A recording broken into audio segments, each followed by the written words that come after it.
Hello and welcome to Views on News. I am Jawad Tehami. Viewers, if you remember that incident of a balloon that was flying through the airspace of the United States of America, and the US authorities thought that it was a spy balloon from the Chinese, and they shot that one down, with the Chinese saying that it was an overreaction and over concern that was exhibited by the US authorities. It was merely a weather balloon, not a spy balloon. Ever since, the bilateral relationship between the United States of America and China soured. And we also know there had been a difference of perspective when it comes to the situation globally as far as the conflict in Ukraine is concerned.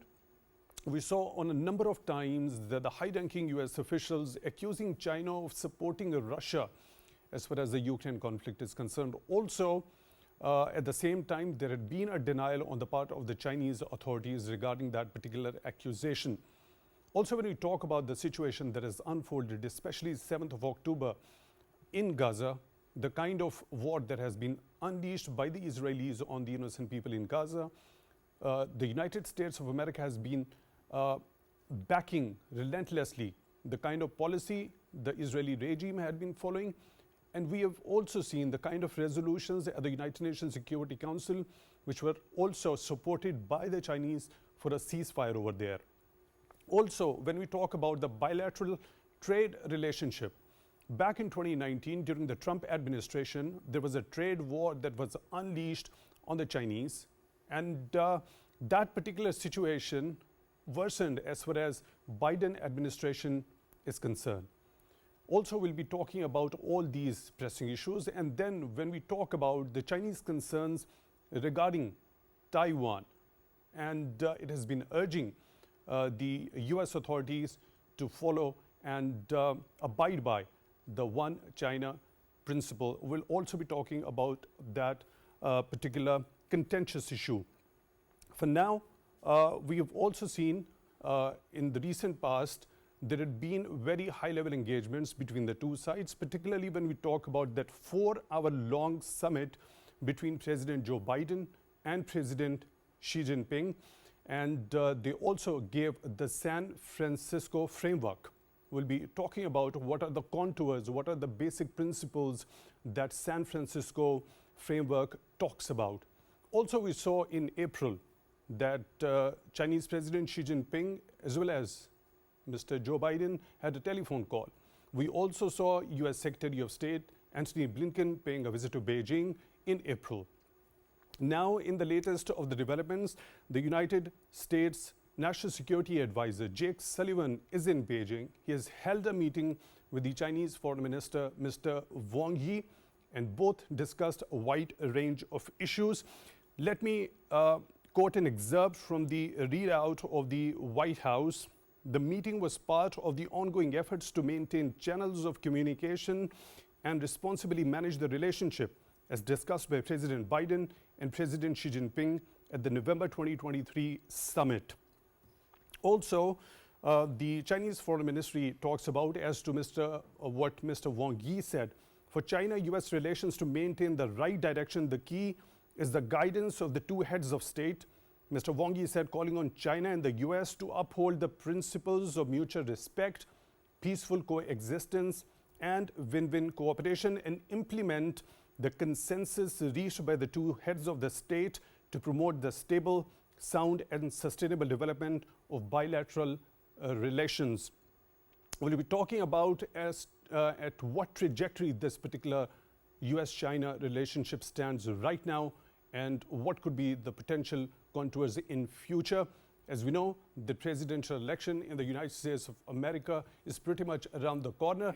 In that particular regard, what is the significance of this particular visit by National Security Advisor of the United States of America after 8 years to Beijing? We'll be taking analysis regarding that also. For that, we are honored to have been joined in the studio by Air Vice Marshal retired Ijaz Malik, his senior analyst, Mr. Malik, thank you very much for your time, for being with us on the show tonight. We really appreciate that. Also in the studio, we are honored to have been joined by Mr.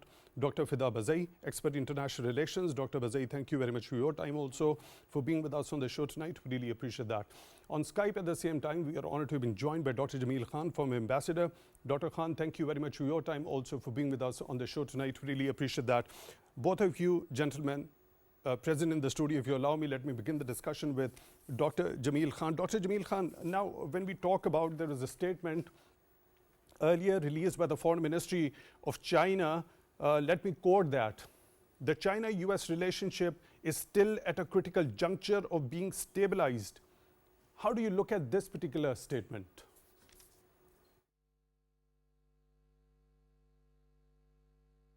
Dr. Jamil Khan, kindly unmute yourself, please.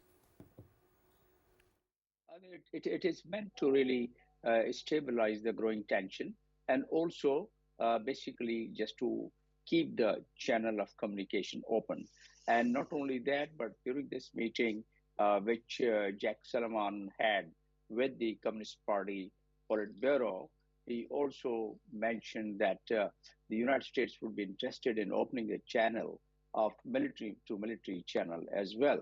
So basically, it's paving the way for the next meeting of two head of the government and head of state, that is the United States and the China, forthcoming, and also paving the way for Kamala Harris, if she is elected, to see that the regional, global, and particularly Indo-Pacific stress and tension is not further enhanced, or it's not really, it doesn't grow any further, because they already they are lined up. One is the Spring of Pearl, which is China, Pakistan, Bangladesh, Myanmar, and so on. And the other one is a string of alliance, which is the United States string of alliance with India and Japan, Philippines, Australia, and onward. So, the other aspect of this entire effort is that China attaining a very high-tech technology, both in the military as well as in their commerce and trade. So that is also a very worrisome thing for the United States. And Jack Sullivan also has mentioned that we will not allow the high-tech, which could be detrimental to the United States interest. So there are certain things, in fact, they themselves said that we would like to open the dialogue and we'd like to manage whatever tension we have in this. And then they also started with some pleasantry that it's hoping that it's going to be very productive conversation, which the Chinese Foreign Minister, Mr. Yi, mentioned. And they also mentioned that there would be a wide range of discussions, and there are still differences which we need to manage effectively and substantially. So all those diplomatic words they've been using, but what is the basic crux of it? China, you mentioned in your intro, that China is supporting Russia, and Russia is supporting, Chinese are alleged to have provided them technology and the required logistics and even weapon. That's what the allegation is made. Now, Russia and China, otherwise, they have really gone ahead with their technology in the space, and that is known as the space weaponization. That is another aspect, and that is where the United States and its allies are a little concerned that if China and Russia, they are able to advance in the technology, that could undermine United States' interest in the region as well as around the globe. Now, here we have to have in our mind that Chinese still have to go a long way to match their military power with the military power of the United States, because Chinese total military budget is much lesser. It's about 77 billion as compared to over 700 billion dollars of United States. So, but they are increasing every year 10% of their budget. So that is another concern of the United States, that gradually Russia, China together, they might as well attain a supremacy on the military power of the United States. Trade-wise, already the Chinese have really taken a lead in many respects. I would like to make correction here that the Chinese defense budget is 171, whereas the United States the defense budget is over 700.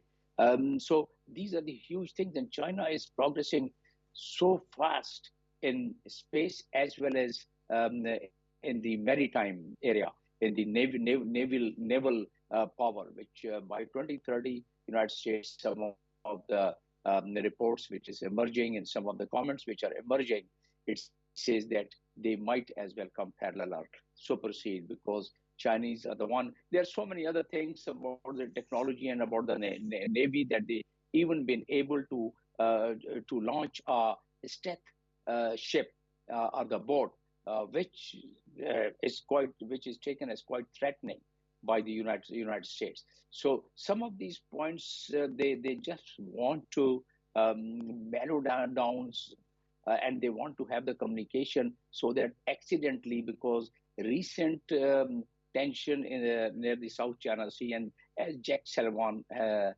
yesterday has said that the waterways towards China, that also we have to manage, because that is bringing in some tension among the members, allies of the United States. I'll come back to you. Your point is well taken. When we talk about that San Francisco framework that was talked about during that particular 4 hours long summit between President Joe Biden and President Xi Jinping, I'll be talking about that particular framework with you, what it actually holds. And after that particular long hours summit, has there been any positive progress as far as this bilateral relationship is concerned? Let me proceed towards Mr. Malik. Mr. Malik, now the significance of the timing of this particular visit. Mr. Jake Sullivan is in Beijing, had the meeting with Mr. Wang Yi. The presidential election in the United States of America is pretty much around the corner. Has it to do anything with the timing of the presidential election? And if yes, what could be the purposes that the Biden administration is looking forward to get from it? Yes, before I answer your question, let's just review, I would say, that what has been the dynamics of American policy towards China. After the launch of that so-called New World Order, the disintegration of USSR, America has been dealing Chinese on two extreme points. Either this was a party, an option of having a policy of engagement or policy of containment. So it has been swinging in these two extremes of the pendulum. So it was shaped up by certain other emerging opportunities or concerns in this particular region. But on the other side, the Chinese sides, they have been very consistent about their policies, about their foreign policy generally, and dealing with America in particular. They have gradually enhanced their military muscle. They have developed their economic strengths, and they have developed their connectivity in the regions.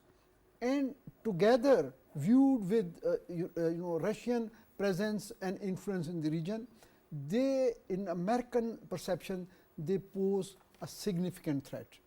So as Mr. Sullivan had mentioned during his comment about his this visit, he said that I am here to talk about the issues which we would like to continue with the shared vision, and then we want to ease out tensions on the issues which are controversial or troublesome for our relations.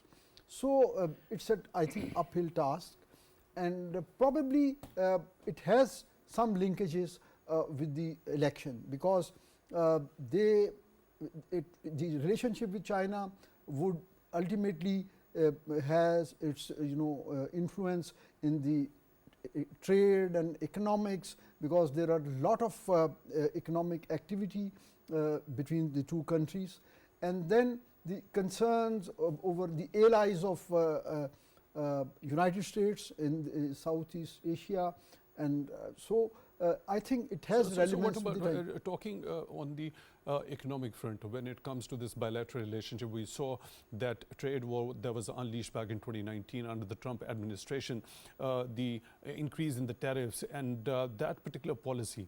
Perhaps it was being considered under the Biden administration. There could be a little bit of a softening of that particular harder stance as far as those increase in the tariffs is concerned. But we saw more tariffs were increased under Biden administration also.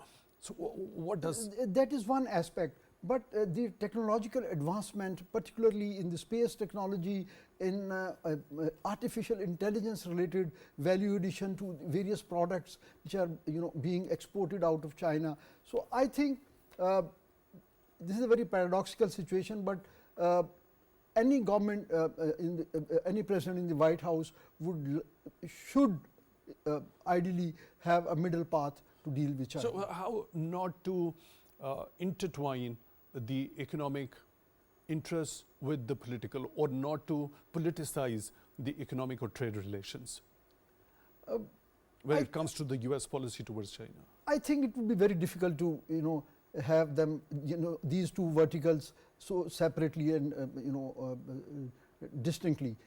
Somewhere they will superimpose the interest of both sides. So I think they have to deal with, given the sensitivities of the issue. So how do you see this particular bilateral relationship at this particular point in time, when Jake Sullivan, being the first national security advisor from the United States of America, visiting Beijing in 8 years, at this particular point in time, and then most recently we saw Secretary Blinken also paying a visit to Beijing, also issuing a stark warning to Beijing that it was perhaps supporting Russia as far as the Ukraine conflict concerned, and then more sanctions those were imposed. And before that, we saw there was an important summit between President Biden and President Xi Jinping. From that particular summit between President Xi Jinping and President Biden until now, until this particular visit of Jake Sullivan, what has been the trajectory of this bilateral relationship? Was there any progress or improvement on the positive side during this particular time span? If there wasn't anything significantly positive, I think it had maintained a straight line graph. Mr. Sullivan mentioned that now they want to touch upon and improve military to military relationship. So this statement in itself is very significant, that how broad spectrum engagement they are pursuing, because they want to mitigate their concerns about a possible shared threat being posed by a collaboration model of Russia and China in this region. Right, Dr. Bazai.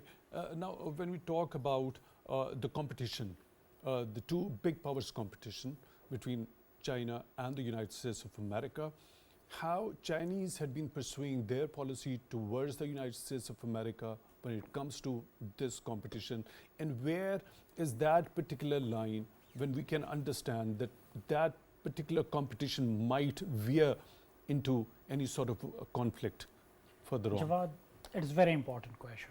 It's first necessary to understand the structure of bilateral relationship between China and United States. If you look at the literature, if you look at the history, we can confidently say this thing that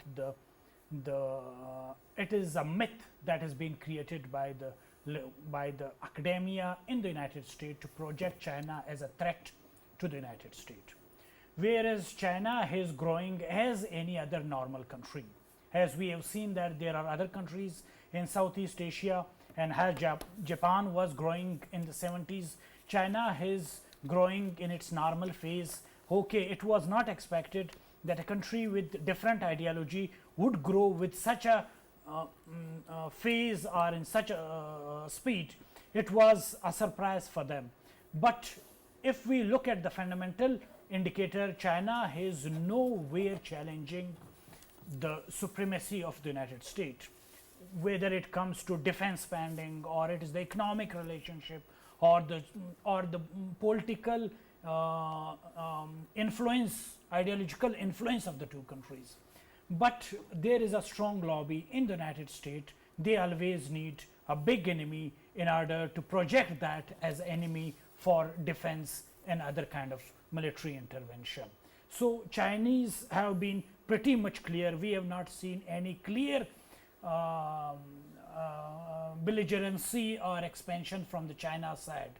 It is all happening in the mind of the United States, where they are projecting every single move of China as a threat to the supremacy or hegemony of the United States. So these are exactly the words when we talk about that particular statement that was released earlier by the Foreign Ministry of China, that particular briefing before this visit by Mr. Jake Sullivan, talking about China's development is an important part of human progress and an inevitable trend in the evolution of in history. China does not follow the old path of Western colonization and plundering, not the wrong path of seeking hegemony with growing strength, nor does it seek to export its ideology. When these are more or less similar words as you have just described. So is it just because of that certain lobby within the academia in the United States of America that the US foreign policy is being steered that way, that it is considering China as a great threat? I mean, there is a military industrial complex in the United States, which is one of the biggest lobby along with Pentagon. How could they be justifying $700 billion budget if they could not project a country as an enemy or a country of the size of China as an enemy? There is possibility that there is some trade deficit, but trade is equally benefiting the United States. If trade was not benefiting the United States consumer market, it would not have been possible that they would have allowed China to penetrate that Come to deep. this particular point. I have to take a very short, quick break. After this particular break, we'll be resuming the discussion. For that, stay tuned.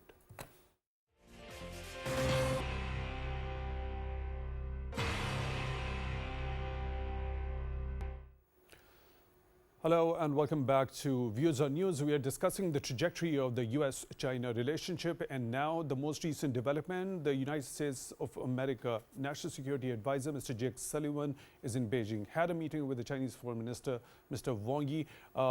Important statements coming from both sides. And before going on the break, we were in discussion with Dr.Fida Bazai. We were also honored to be joined in the studio by Mr. Ijaz Malik and also on Skype by Dr.Jamil Khan. Let me resume the discussion with Dr.Fida Bazai. The question, please resume with what you were already saying. With that particular question that I had already asked you, where this particular competition, what are those measures in order to manage the differences when Jake Sullivan talks about this particular meeting to be, those issues to be talked about, which basically create difference between the United States of America and China. When he uses this term to manage these differences effectively, what does that basically mean, and what could be the steps particularly both countries can take in order to not let this particular big power competition veer into a conflict? I mean, Jawad, what's important to understand that whatever party is winning in the United States, it will not be making any difference, because the problem is structural. It is fundamental part of the United States policy to project China as enemy. So the competition is between the two parties, that how far can you go to project China as enemy. That would be justifying definitely their big defense budget at home. So it is important to understand from that perspective the race between the two countries. So any project, any development that is taking place, whether it is protest in Hong Kong, or there are some differences over Taiwan, or minority issues in China, they would be projecting any issue and exaggerating to the level that this issue could create a threat. Don't you see any sort of a positive progress after that particular summit between President Joe Biden and President Xi Jinping back in November 2023 in San Francisco, with that envisioning of the San Francisco vision? I mean, we can see there are some development taking place to cooperate on cybersecurity, to cooperate on some tariff, to cooperate on Middle East, where China has historically been supporting Palestinian and to cooperate on Eastern Europe and Ukraine war.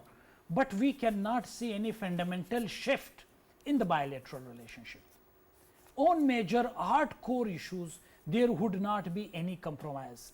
What they can do, or there would be a level of cooperation is over development of some drug to counter the threat from various disease, or to address the threat of climate change, or to the threat of violent extremism. And they are also mentioning Afghanistan, that Afghanistan is also a shared concern between the two countries.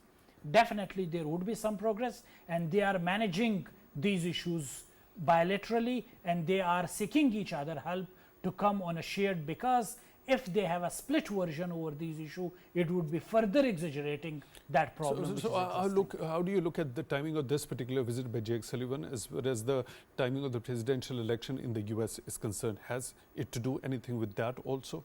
Yes. I mean, they are looking for some concrete result in Middle East. They are looking for some concession in Ukraine.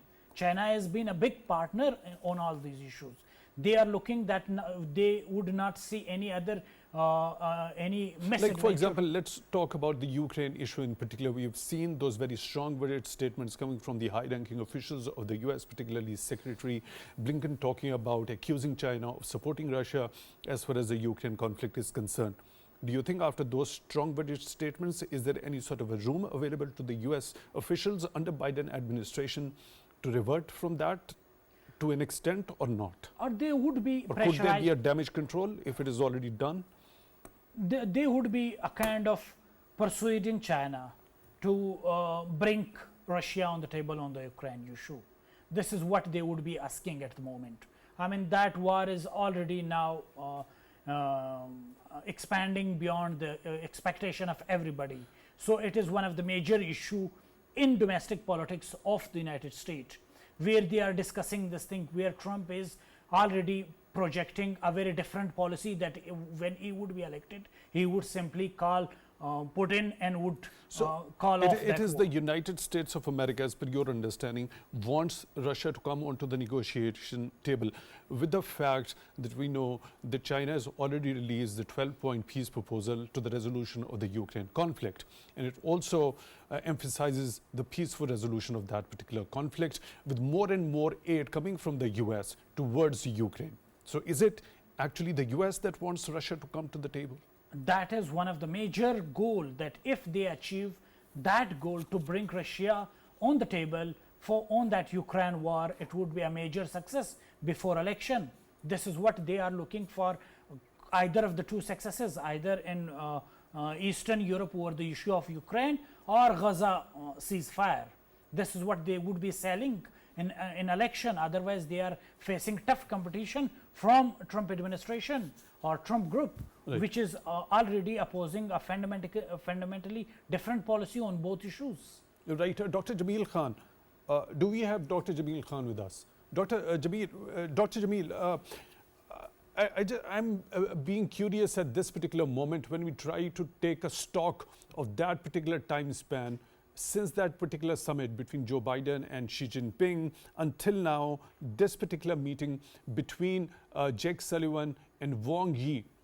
Do you see, was there any sort of a positive development as far as this bilateral relationship is concerned? Because we know for a fact before that meeting there had been a number of things that had pushed this particular relationship to a considerable low. I don't find much difference, except that it kept the things under control and stabilized, because the two presidents in San Francisco, they had discussed about the responsible management of the competition and then cooperation on global challenges, which now you were discussing a little while ago about Ukraine and Gaza, and then strategic communication, because that was the fear that the United States does have a strategic communication, which means the communication between the two military also, then in that case there could be accidental flare-up of certain conflicts, particularly in Indo-Pacific Ocean. And then they also discussed in that framework the peaceful resolution of disputes instead of taking the hyping the tension of the disputes which are around in the region or, for that matter, around the globe. And well, then they discussed about the trade and the prosperity and so on and so forth. But then between that time, 2023, and now, not much has changed. Rather, the world is witnessing now more tension in shape of Gaza and in shape of in shape of possibility of its escalation, although last couple of days that it is. Of the considerable improvement as far as this bilateral relationship is concerned, the situation globally is also more stark as compared to that particular time when both the leaders had a meeting.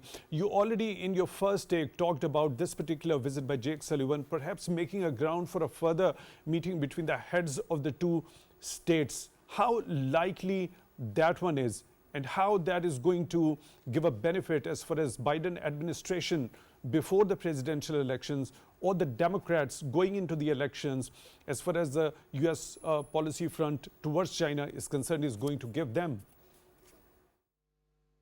They want the continuity of the direct diplomacy which was evolved by Joe Biden with China. So even while they're expecting that they would be able, the Democrats would be able to maintain the seat of the White House, the presidency. So from that point of view, they feel that they should continue with that policy and they should not let the thing escalate, because in the region, Philippines is quite sore about their islands and about the conflict and dispute between China and the Philippines because of some of the islands. And Japan has already made some criticism of Jack Sullivan's visit and the Chinese domination and the pathways towards the South China Sea. And besides that, the other allies of the United States, they are showing their concern. So what it means here is that, yes, the Joe Biden policy, they would like to carry forward because the competition is very real. We may call it containment or we may call it competition, but I would call it containment because the United States would not like that their supremacy, both in economy as well as the military supremacy, is really surpassed by any other country. So from that point of view, the AII and other initiatives which BRI, these initiatives are really quite bothersome for them. And for Chinese, the AUKUS and Quads, these agreements between the allies and the United States, that is quite bothersome. And they have mentioned it not once. There's so many times that they've mentioned that the defense agreement like AUKUS is weaponizing the pathways of the Indo-Pacific Ocean. And that threatens their South China Sea, which is the main concern for them. But the story doesn't end here. As I was mentioning, that this bloc, Russia and China in particular, with other countries leaving aside the India at this point in time, they are really making a great headway because the world is moving from the west to the east side. So global west is now tilting towards global east in trade, in commerce, and so many other development. So if that is the consideration, the United States would not like it. Donald Trump has criticized that Biden administration is going too soft in all these dialogues and the engagements with China because, and China has its own grievances that the Biden administration has now imposed latest tariff, which curtails its export and which brings, and that is one of the discussion points during this visit of Jake Sullivan. Some of these things, but these dialogues would. Your very quick comment regarding, as you already mentioned, the kind of situation in South China Sea and also kind of the concerns the Japanese have expressed. Let me quote one excerpt from the Chinese Foreign Ministry statement on the South China Sea issue. The leading official emphasized that the China's territorial sovereignty and maritime rights and interests in the region have sufficient historical and legal basis, and that countries in the region have full confidence, wisdom, and capability to properly handle the issue. Now, the last part of this statement is worth noting, saying countries outside the region should not do things that provoke confrontation or increase tensions. How do you look at this particular last part of this statement? Countries outside the region shouldn't provoke. That's the reference to the militarization of this region in terms of AUKUS in particular, and diverting the US assets in the Indo-Pacific Ocean. We may recall here that just few weeks ago, the Russians and Chinese had a joint military exercise, and their plane was scrambling once the Canadians and the North American countries, particularly United States and Canadian, they had to really also scramble their aircraft in the air. So those threats and those skepticism is quite real. What is being thought from both sides? I mean, after all, the preparation from both sides towards having a dominance on the Indo-Pacific Ocean is by itself, it demonstrates that there is a competition and there is definitely concern. And then comes the state of Hormuz, and then comes the state of Malacca, and also Bab el-Mandab.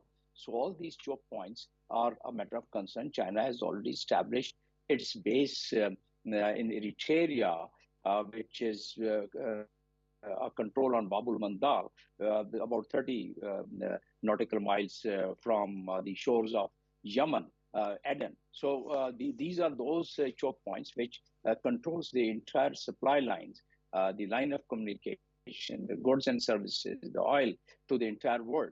And in order to dictate the terms to other global stakeholders and the players, if you start choking certain points, then obviously you'll bring those people to the term. And these are in the broader spectrum, these are the concerns of these two countries. But at this point in time, China is going ahead with such a fast speed that it is the world's biggest manufacturing country since 2010 and world biggest trading country since 2013 with over $17 trillion economy. So the United States, and then more importantly, Chinese have started now introducing the parallel currency. Now see what Russia and China, their trade, the Iran and China, their trade, even Pakistan has also considered and started thinking to adopt that. So that is a clear threat to the global economy and controlled global financial system. Of diverse range of aspects as far as this particular bilateral relationship is concerned to be discussed. I want your quicker comments regarding as to the Taiwan issue. There are statements which have already come from the Chinese officials also, with the Chinese Foreign Ministry saying that the US side must abide by the One China principle and the provisions of the 3 China-US joint communiques and honor its commitment of not supporting Taiwan independence. Now, when we talk about this particular readout by the Chinese Foreign Minister after this particular meeting also, again emphasizing the same point, Mr. Wong urged the US side to act on its commitment of not supporting Taiwan independence. So when we talk about the US readout regarding Taiwan, Mr. Sullivan underscored the importance of maintaining peace and stability across the Taiwan Strait. How do you compare the two after this particular meeting in particular? Contradictory virtues. Basically, once the United States, they do their maneuvering around and they keep showing their support, including the visit of the Speaker of the House of Representatives, which was quite challenging for China, and China had made very stern kind of statements at that point in time. So it's a refer to the same thing. Like Ukraine was the red line for Russia, Taiwan is a red line for China, because China would never like that Taiwan is supported to the extent that it becomes a stronghold of the Western powers, particularly the United States, and right sitting on the doorsteps of the China, like Russians never wanted, and they kept warning once the NATO was creeping into from the Eastern Europe side towards Ukraine, and every time the Russians would raise a red flag, and in the same, if we draw parallel to that, the Taiwan is the Chinese red line. So yes, they are very serious about it. Probably they can compromise on so many things. They have compromised on costs, and they have started preparing their own military to counter that, because it's a nuclear propelled submarine for the first time in the Indo-Pacific Ocean, supported by the United States, UK, and Australia. So those are those threatening postures which Chinese obviously would not like. And Chinese, while it's growing so... Dr. Jamil Khan, former ambassador, your point is well taken. Thank you very much for being with us on Skype and joining us on Views on News tonight. Really appreciate that. This Taiwan issue, Mr. Malik. Now, after this particular meeting has gone through, this statement coming from the US side, that Mr. Sullivan underscored that the importance of maintaining peace and stability across Taiwan Strait. What does that mean? Knowing for a fact that Taiwan is a red line for the Chinese. Yes, I think this is primarily for the consumption of their allies, and that's all. But then, because they very clearly know that it's a red line for the Chinese foreign policy, and they would not take any dictation or any even objection on their hegemony in this particular region. And I think this is purely for the consumption of their allies in this South Asian region. So for example, if the US continues with these sort of overtures regarding Taiwan, what are the possible options at the hands of the Chinese as far as addressing this particular issue of Taiwan is concerned? No, I think over the period of time, as Ambassador Jamil was mentioning, China has developed infrastructure for force projection in this region. The control in the very close proximity of the sea lines of communications. So China, as of today, and with its futuristic designs and development in the region through bases and having control over sea lines of communication, China is in a better position to continue with this diplomacy through show of force and power projection. Right, Dr. Bazai, now this red line, Taiwan issue for the Chinese, this statement coming right after this particular meeting that the United States will ensure the security through the Taiwan Strait, what does that actually mean to you? I mean, if there is any flashpoint currently between the two countries, United States and China, it is the issue of Taiwan. But I believe China would never go for the same kind of policy as Russia did in Ukraine, because China understands that how badly it would damage its other economic development if there is any chance of military incursion, because that military incursion would definitely be projected in a very different way, and it would give a very good pretext to the United States to project China as an aggressor in the region, and there would be waves of sanctions. I don't see that coming in the coming time. Dr.Fida Bazai, expert in international relations, thank you very much for being with us on the show tonight. And Air Vice Marshal retired Ijaz Malik, senior analyst, thank you very much for your time also for being with us on the show tonight. Really appreciate that. With that, we come to the end of today's episode. Till the next one, take good care of yourselves.